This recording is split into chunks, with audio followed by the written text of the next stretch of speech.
will be securing the future, that with President Museveni, you continue to have a secure future. It's so difficult to be distracted by politics in Uganda right now. I want you to really focus on issues at the beginning of our conversation. Is that the biggest campaign promise that the government is giving the people of Uganda? A secure future? Yes, because 35 years ago, Museveni got Uganda in the abyss. A failed state, no army, no parliament, no judiciary, no civil service, nothing, no economy. Not even the basics, sugar, salt. Over 35 years, all those are now uprooted. There was no democracy, no media. We have made tremendous journey of transformation, of empowerment of the previously marginalized women, youths, young people, the disabled. We were a pariah in the international community. We want to continue with Museveni's leadership, with the NRM leadership, so that we continue to consolidate and secure the future. We do believe that we have built a firm foundation on which we can build a better, the greater Uganda. And so every indication is that Yoweri Museveni is the preferred candidate for majority of Ugandans. There may be a lot of noise in town, but that is the reality. Museveni is going to win. His party, the National Resistance Movement, is going to win overwhelmingly the next parliament and the local governments of Uganda. Our conservative estimate, 70%, 73%. I don't think there's going to be a big dent from the current formations in the country, political formations in the country. All right, let me bring in Joel here. Joel, I've been following your outreach via social media. Uganda has 3 major problems you tweeted out recently. 1, leadership. 2, leadership. 3, leadership. Critical issues as you approach election day for you that you're appealing to the Ugandan public. What are they? Joel, go ahead. Hi there, Joel. Can you hear me?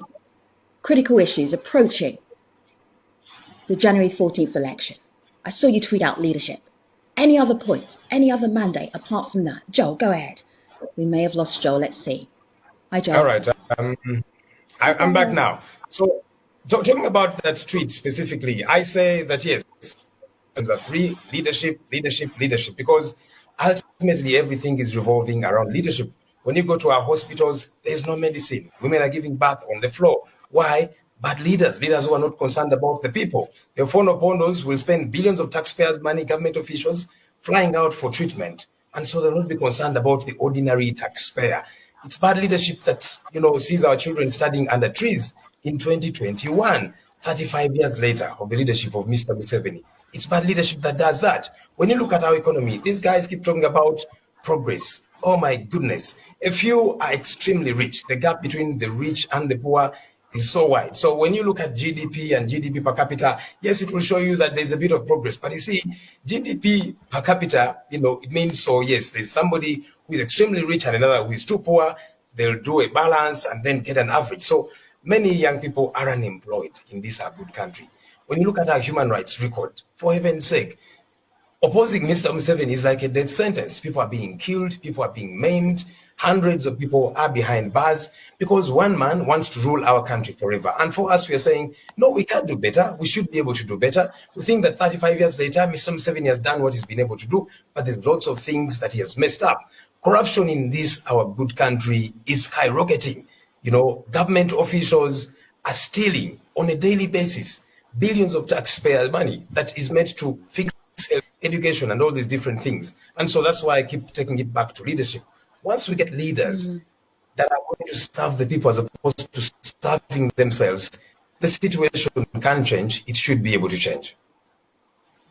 I'm just looking here at a tweet from Baker. Baker is part of the conversation that we were having online. And he says that President Museveni is the right choice, tried, tested, strategic. Others are not thinking anywhere beyond the 14th. Lydia, your take on that? Yeah, I think that's definitely one of the ways in which President Museveni appeals to people. He appeals to a certain kind of people who would rather, who are risk averse, who think whatever we have now, I would rather have this than take a chance on what's the unknown. But I wouldn't say those people are the majority, to be honest. I think, like Joel was saying, there's lots of people who are disgruntled. Mr. Fono Opondo was talking about, where Museveni brought us from. We were a pariah, a failed state, and all of that. But what he's talking about, the change that Mr. Museveni brought in the 1980s and the 90s, is not necessarily the same place we still are. I think lots of people feel like we've regressed. We once were on a revolutionary path, and we've since regressed. So I think I would say, yeah, some people are risk averse. They don't want to risk what they already have, especially people who are comfortable. But there are lots of people who also feel excluded and marginalized in many, many ways, economically, as members of certain ethnic groups. Young people do not see themselves represented at all by the government. It's a government run by old men who very often do old men things like, slowing down the internet, closing social media. So I think it's not a universal perception for sure. I want to bring in a Belgwin Prosper Lumu, who picks up, Lydia, on your point about this being a young people's election. This is what he told us when he looked at who was running, who were the potential candidates. Have a listen to Belwin. And people are very excited to see that very many youth have come up to take the highest office of the land, the president's office. So you look at people like John Katumba, 24 years of age, is the youngest presidential candidate, and the most popular being Bobby Wine, Mr. Kyagulanyi Ssentamu. So people are very excited to hear from all these people, and the whole country is pushed into a state of excitement, uncontrollable excitement, whenever they see or listen to these people talk or meet them whenever they go to campaign. Yes, we have so much activity happening on YouTube. I want to open up some of their questions and share them with you. So David Dennis says, how are the post-polling activities like vote counting ensured to be safe and fair by the party agents? So Fonro, let me ask that of you very directly and a brief response, please. Well, first of all, at the time of nomination, it was transparent. Through the Electoral Commission, candidates were asked to send their representatives at the national level to the polling station level, 2 agents each person. Once voting starts at 8, it closes at 4, and voting is done, counting is done in the open at the polling station. And the results are announced at the polling station before they are taken for tallying at the district level. So with that, with observers, with the media, we expect any reasonable candidate to have sufficient number of reliable agents to take care of their interests. Okay. There's nobody going to fidget with the voting, and so the election will be credible. The results will be credible. Will be reflecting the will of the people. I have no doubt about that. So, the whole country is win. Yeah. So what is interesting here, and we've known this for some time. Have a look at my laptop here, John. Then I'm going to go straight to you. The EU says it won't monitor Uganda election, limiting polls, international scrutiny, and that's because the last time they looked at Uganda's elections, they weren't happy that it was free and fair. Joel, how confident are you that this election, January the 14th, the number of people who voted, the votes that went to various candidates, they will be accurate? Our elections are very troublesome. There's a lot of intimidation that happens on a daily basis. And you see, an election is a process. It's not just an event. So we're talking about 14th. It began a long time ago, and then it will head to 14th and thereafter. It's an entire process. It begins with consultations, for example, that are provided for within our laws. But if somebody is desirous to stand for president, they can go across the country consulting. Bobby Wine tried to do that, and they stopped him. They said, no, you won't move around. That was way before COVID-19, which now our government uses. They use COVID-19 as an excuse to persecute the opposition, to kill people which is illogical that you're killing people as a way of trying to protect them from COVID-19. So it's an entire process. Consultations did not happen. On nomination day, our presidential candidate was bundled up. Many of us were beaten and so on. And it's been the process. That's the way things have been happening. People are being killed. People are maimed. People are in jail, And so as we head to 14th, there's too many questions, too few answers. So ballot papers were delivered, for example, seals were broken. And the EC said, you see, it's because of our bumpy roads, that's why the seals broke. But those seals are too strong. And so there's concerns about all these different things. So Ofono Ofondo was saying that, you see, the media will be there to cover and so on. But government and the Electoral Commission have come out to say, we are not allowing cameras at polling stations. And we're saying, wait a minute, why are you keeping cameras away? What are you trying to hide? Or are you now going to use any other excuse? Cameras spread COVID-19. What exactly are you trying to hide? I think. All right, so guess I hear all three of you. Lydia briefly, and then Ofonwo briefly, and then we go back to YouTube. Go ahead, Lydia. Right, about cameras at polling stations, I believe the Electoral Commission has clarified it's not allowed within the cordoned off voting area, but journalists will still be able to observe the election. However, I understand people, like the EU teams that are no longer observing the elections because like the EU, Ugandans are very familiar. You observe, you see, you document a lot of wrongdoing, and nothing's done about it. I mean, every election since 2006 has been challenged in court, and the court has made long lists of recommendations, most of which are just ignored. Mr. Opondo was talking about the procedural things that will happen on election day as they are on paper, but in practice, they don't necessarily happen that way. I live just about 6 kilometers from the Electoral Commission. In 2016, my polling station got their ballot papers at 3 p.m. And like he's telling you, then voting ends at 4 p.m. When are people going to vote? So I think it's one thing to put things on paper. It's quite another to actually ensure that those things happen. And when things fail to happen as they should, that remedy is, that voters have remedy and correction is made to avoid those things being repeated, which we haven't seen so far. So I really completely understand people who don't feel like this is going to be a fair election. I think we haven't seen sufficient commitment from the government to make it fair, and it certainly doesn't help that unfairness benefits the regime's candidate. If you have been following Uganda's elections, obviously if you're inside of Uganda, you will know this, that some of the opposition candidates have had quite a challenging time. I'm putting that lightly. I want to show you presidential candidate Bobby Wine just a little while ago when he was campaigning and what happened to him. Let's have a look. I'm back again. I'm sorry, I've been tear gassed in my car.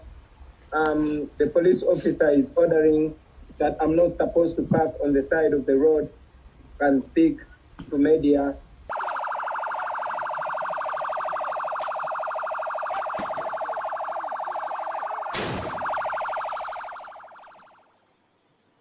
So I'm wondering, Ofonwo, why a presidential candidate is wearing a helmet and a flat jacket and in an armoured vehicle to campaign. But YouTube has even tougher questions here. Lorna Maria says, censorship is our biggest problem. Mbambu Annette, the biggest issue is that police are killing innocent Ugandans. Ofonwo, how would you respond to those two lines of questioning? Well, before I respond to that, I'm very glad that Lydia has debunked Mr. Joel Senyonyi's false claims that journalists are not allowed. The reason the Electoral Commission has said, indeed the regulations, that cameras are not allowed inside the polling station is to protect the integrity of the secret balloting, so that nobody traces how a voter voted. Now, the claims by Lydia again that there is no way to verify whether the voting is credible or not, again, is not correct, because it is the onus of the candidate to choose a credible polling agent. I just want to correct you. It is not true, it is not accurate that the EU want to be sending representatives to monitor or to observe the election. They will not be sending observers from their respective countries. However, they are going to send observers from already their mission, the staff already in the mission in Uganda. I happen to sit at the National Organizing Committee of this election as a spokesperson of government. We have accredited EU delegates from their respective embassies. We have accredited the observers from the British High Commission in Uganda, the staff that are already in Uganda. Obviously, because of COVID, they are skeptical of sending their staff, their people, their citizens to Uganda, where they don't know how the COVID is being managed. Now, let me just go quickly to the issue of the fracas, the violence.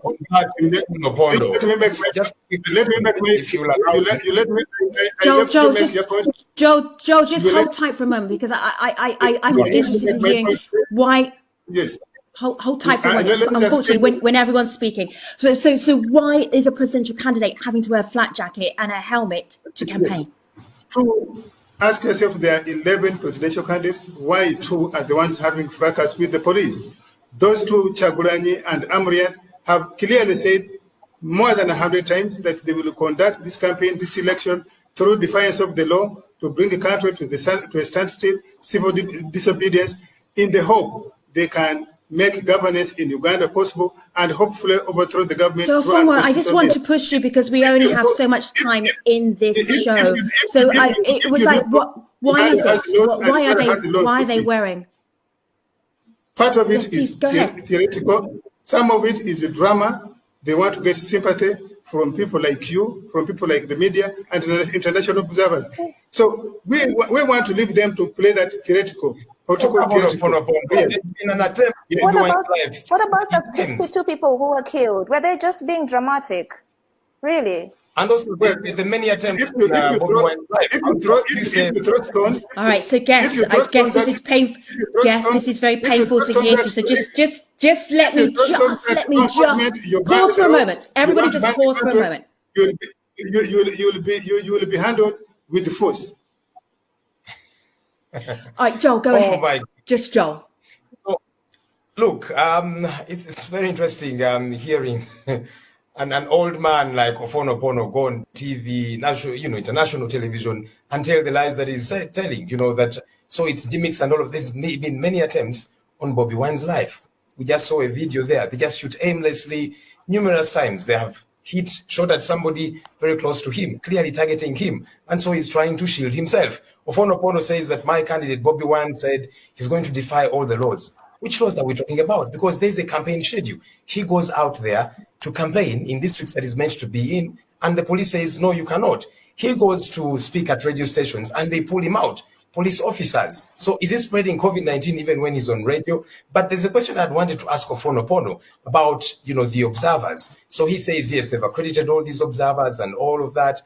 But you see, all the reports that these people produce are never acted upon. And that's why they're saying, you know what, I would rather not be part of this. But it's not just the observers of Ofonopono. The Supreme Court of our country did issue out recommendations, 10 of them, to try and sanitize our elections. The government of Uganda, for which Ofonopono you speak, has not implemented even one. So why go around in circles and say, yes, we are accrediting them and they are around, but of what use is it for you to accredit them? They are around, they make recommendations, and you don't act upon them.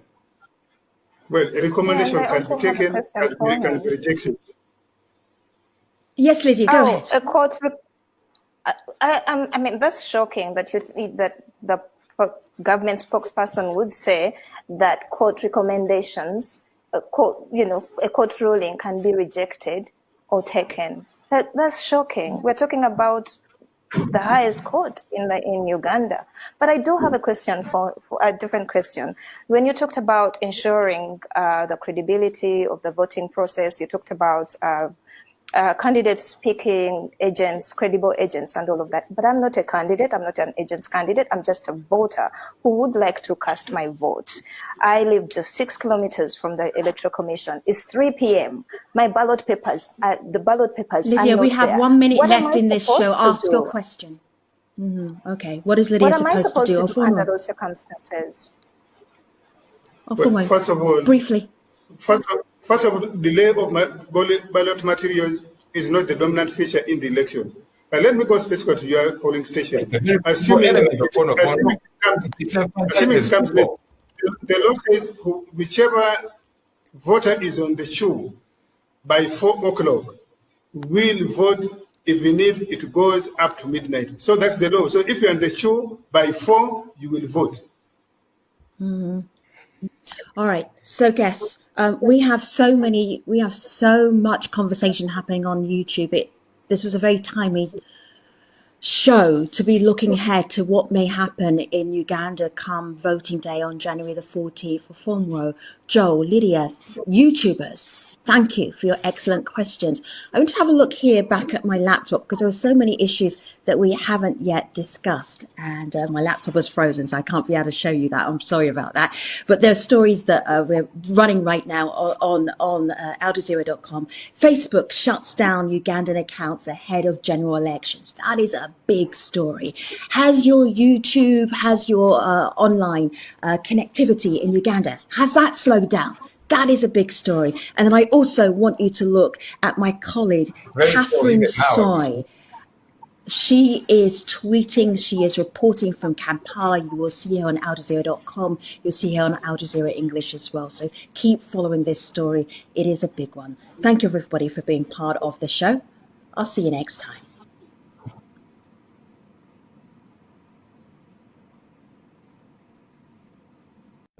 Now, two of those, Obote and Amin in particular, were very, very brutal. Would you accept that when Museveni came to power first, he rescued your country? Well, that has been said. We've always been hearing that while growing up until we grew up old enough to see with our own eyes. And I would say without fear of contradiction that Museveni's rule is much more brutal than the rules that have been there before. Only that President Museveni has been extremely smart, and we must give it to him. You know, the world sees President Museveni, and indeed many people describe him as a benevolent dictator or a dictator in a suit. To the Western world, President Museveni has always cast this image of a democrat, but back home he has stepped on all rights and all freedoms, and he has ruled Uganda with an iron fist. What do you say to international investors and to governments, to diplomats who say, better the devil you know? Well, to the international community, to the international investors, and to all the organizations that are working with Uganda, first and foremost, I want to thank them for always choosing to be friends of Uganda. They've supported our healthcare system, and yes, they've supported our military. But we know that we are also citizens of the world, and what unites us should not be only business. It should be the values that we share together, values like democracy, values that the respect for human rights, and values like zero tolerance to corruption. So I request them to always hold the administration accountable. Let them make the observation of human rights and the rule of law a precondition for cooperation with Uganda, so that ultimately they are dealing with Uganda not to the detriment of Ugandans. We want the international community, and in particular the United States of America, to be dealing with Ugandans and not with Museveni himself. Otherwise, the United States supports so much of our military operations, especially in the fight against terror. But you see that the corruption that is ongoing in Uganda, and indeed the corruption of President Museveni himself, has caused that aid to again be used to repress the people. I've always noted that the gun that was used to extrajudicially execute my driver was an American gun. I've interviewed President Museveni 3 times. In fact, he's been on this program sitting in the chair where you are. He seems supremely confident. Do you think he's afraid at all of losing power? The only thing that President Museveni is scared of is losing power.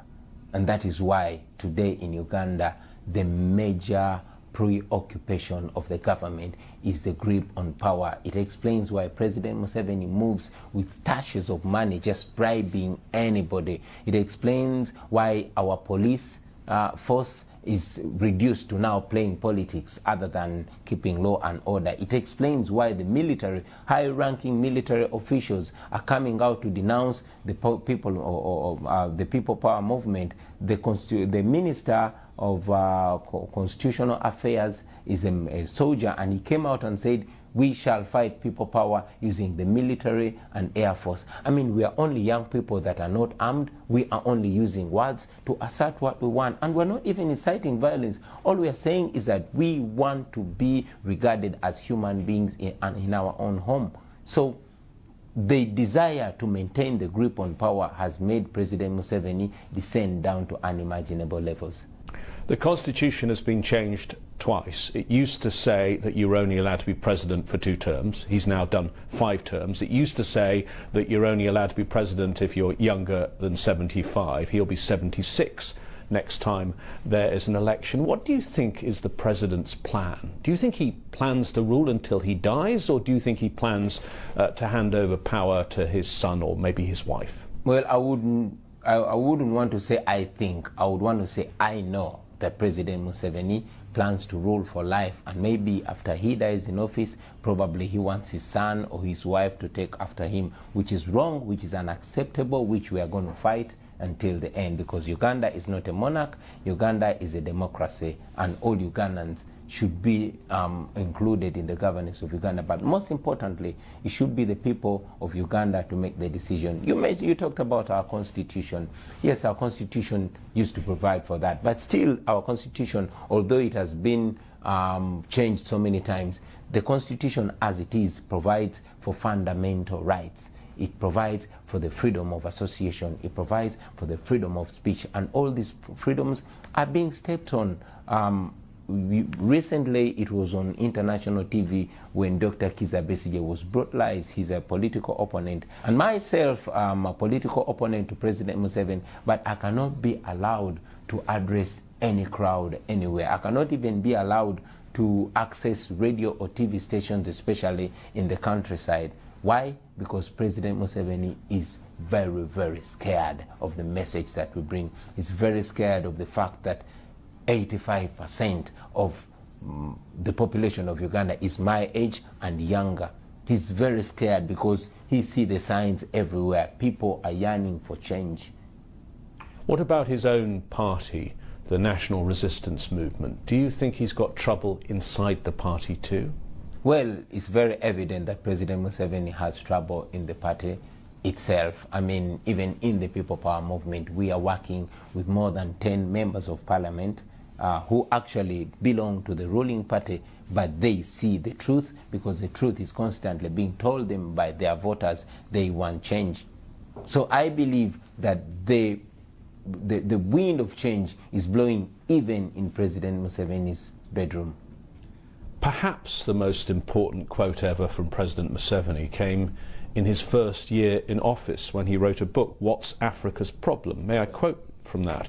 The problem of Africa in general, and Uganda in particular, is not the people, but leaders who want to overstay in power. Now, I picked him up on that quote when I spoke to him 6 years ago in 2013 on this programme, and he said, no, staying in power without elections. I'm in power because of elections. And he has been repeatedly re-elected. President Museveni used to say those things when he was around my age. 34 years later, he doesn't want to hear what he said when he was still, in my opinion, sober. So there's only one explanation for that. Power corrupts, and absolute power corrupts absolutely.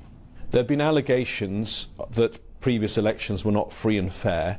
In your view, right now, is President Museveni the legitimate president of Uganda?